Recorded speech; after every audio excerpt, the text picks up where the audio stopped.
really, of the rest of the work.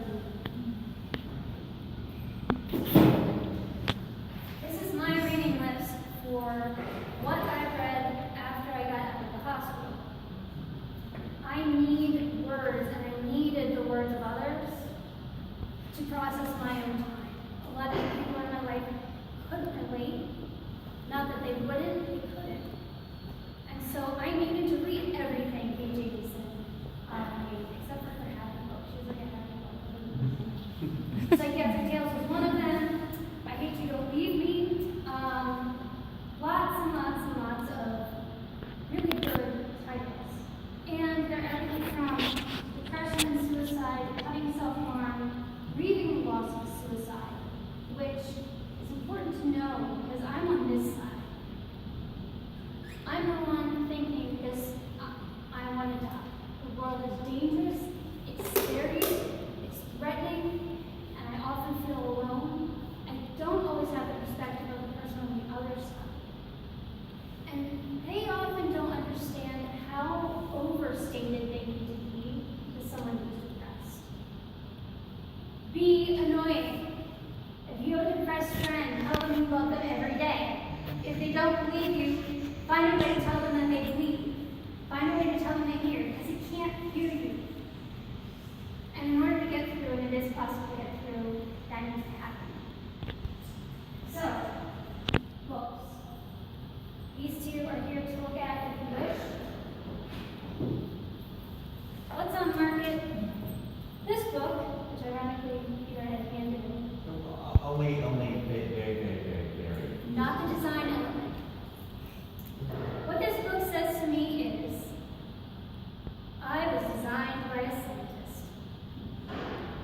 It is fascinating to read. It is fascinating to look at the artwork. But in terms of something a 12 to 15-year-old would gravitate toward, unless they were already interested, probably not.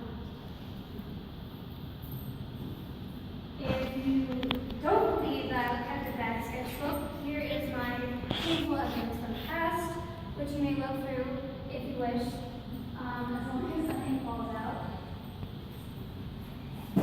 And here are some of the comics that exist. Just these amazing, gorgeous, fully rendered, full color. There is so much art in this book. If I had to pay for them as paintings, I would never be able to do that. But in a book form, someone can have this in their hand. And I think that's amazing. When you're dealing with something personal, it helps having this close, and it helps that it can be open or it can be shut. Slide it into the backpack. Professor, yes, I'm fine. Did that essay. There are a couple of other things on the table to look at if you wish. In terms of conversation, Peter, why don't you? You want me to take it? Yeah. All right. Where do I take it? I think I'm going to turn over to you guys for questions for Michelle and her ambition. I'm very interested to know. I mean, I'm kind of blown away by her ability to speak with such clarity about depression and to have the images carry such an emotional weight with those words, which are rational and clear. And I'm interested to know. I mean, I've been around Michelle a lot recently, and maybe especially for those who don't know Michelle, I'm interested to know what you learned or what struck you this evening with Michelle's story.